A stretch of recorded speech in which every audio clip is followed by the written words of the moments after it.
It's Saturday morning and the restaurant is quiet. Mrs. Chu is sitting at a table making wonton.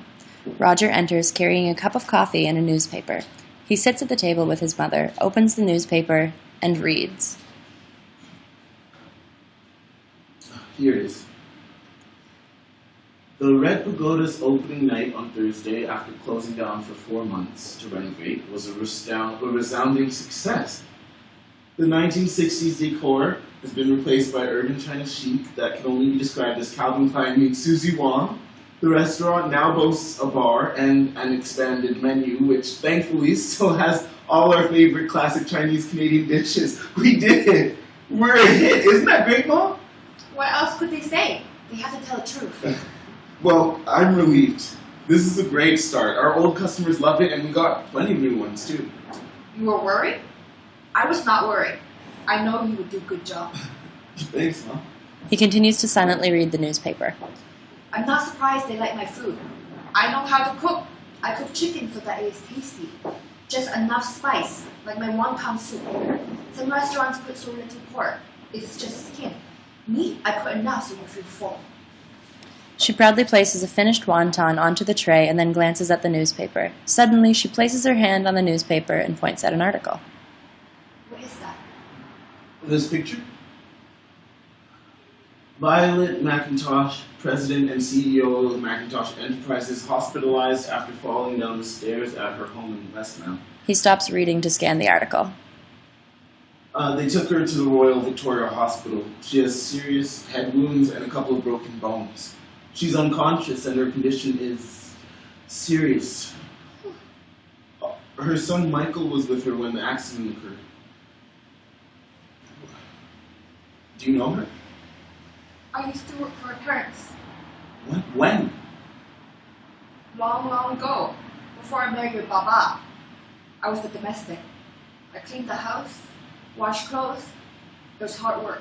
Mom, do you know who they are? Macintosh Enterprises has a finger in most major industries, including finance and pharmaceuticals. I know. The father owned a bank when I worked for the family. How come you never mentioned it before? This is like when you sent me to Hong Kong the summer I graduated from high school. I never even knew we had relatives there. Nothing to say. I stopped talking to them when I came to Canada. And what about Dong? All I hear about him is that he was no good, but you never tell me what he did. I don't tell you because he is no good.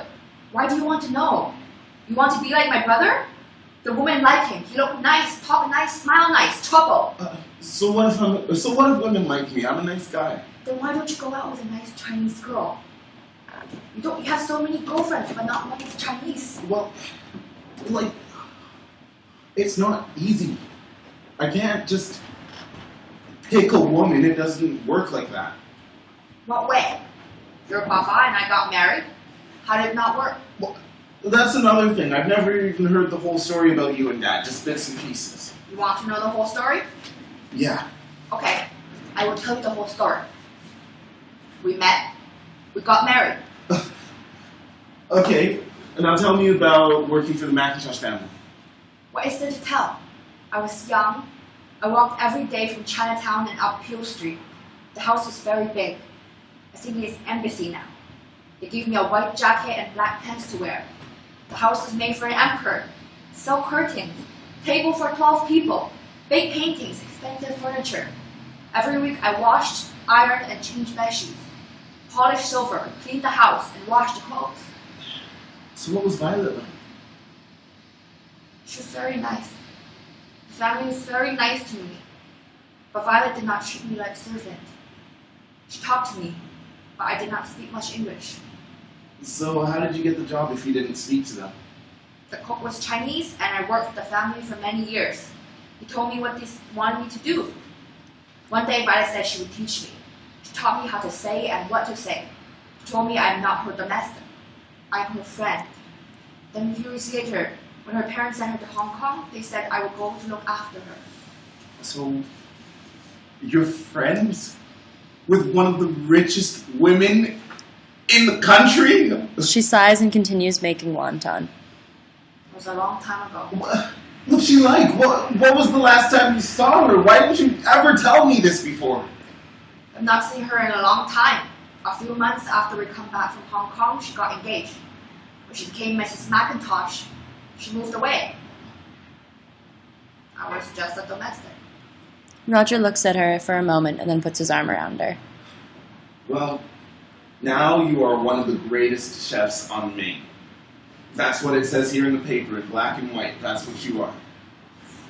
Ah yeah, you're just like that Gong. Why can't you find a Chinese wife? Thanks.